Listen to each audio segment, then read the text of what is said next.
14,560 কোটি টাকা। বাংলার বুকে ফের বিরাট দুর্নীতির জন্য নতুন প্রকল্প চালু করলো মমতা সরকার। বাংলা বাঙালিদের ওপর লোক দেখানো দরদ মাননীয়ার, কিন্তু আদতে কোটি কোটি টাকা লুটের চক্রান্ত। তাই ভোটের আগে ফের ভাতার গিমিক। শ্রমশ্রী প্রকল্প চালু করলো তৃণমূল সরকার। মমতা সরকারের পরিসংখ্যান অনুযায়ী ভিন রাজ্যে বাংলার মোট 22,44,000 পরিযায়ী শ্রমিক রয়েছেন। তারা ফিরে এলে তাদের এককালীন 5,000 টাকা এবং তারপর প্রতি মাসে 5,000 টাকা করে 1 বছর ভাতা দেওয়া হবে। অর্থাৎ প্রতি পরিযায়ী শ্রমিকদের জন্য খরচ হবে 65,000 টাকা। 22,40,000 জনের জন্য সরকারের খরচ হবে 14,560 কোটি টাকা। ভাবুন অঙ্কটা। যে সরকার দিয়ে দিতে পারে না, তারা হঠাৎ হাজার হাজার কোটি টাকা কোথা থেকে আনবে? রাজ্যে কাজ নেই, একের পর এক কলকারখানা বন্ধ হয়ে যাচ্ছে।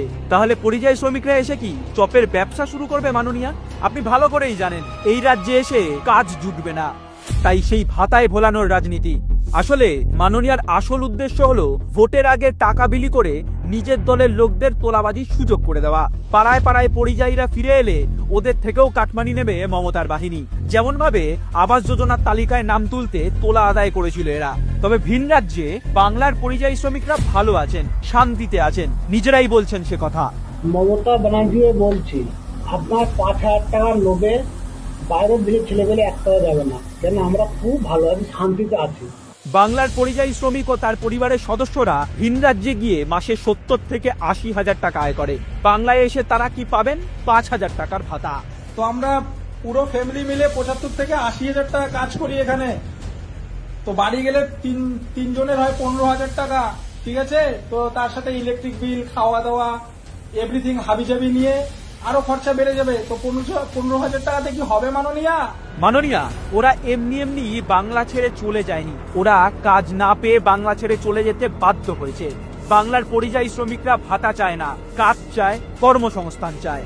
তার জন্য বলছি কাজ দিন, কাজ, যোগ্যতা অনুযায়ী কাজ দিন, ঠিক আছে? নিজেদের স্বার্থসিদ্ধির জন্য শ্রমিকদের ব্যবহার করছেন মাননীয়া। যে রাজ্যে সরকারি কর্মীদের বিয়ে দিতে পারছে না সরকার, যে রাজ্যে চাকরি প্রার্থীরা রাস্তায়, সেই রাজ্যে বিপুল পরিমাণ টাকা শুধুমাত্র ভাতার জন্য বরাদ্দের কোনো মানে হয়? কাজ দিতে পারবেন? যারা বাংলা ছেড়ে অন্যত্র চলে গিয়েছে তাদের কাজের গ্যারান্টি দিতে পারবেন? তারা যে পরিমাণ অর্থ উপার্জন করে সেই সমবেতনের চাকরির সংস্থান করতে পারবেন? ক্ষমতা আছে। ক্ষমতা না থাকলে পরিযায়ী শ্রমিকদের স্বপ্ন দেখাবেন না। ওদের নিয়ে রাজনীতি করা বন্ধ করুন।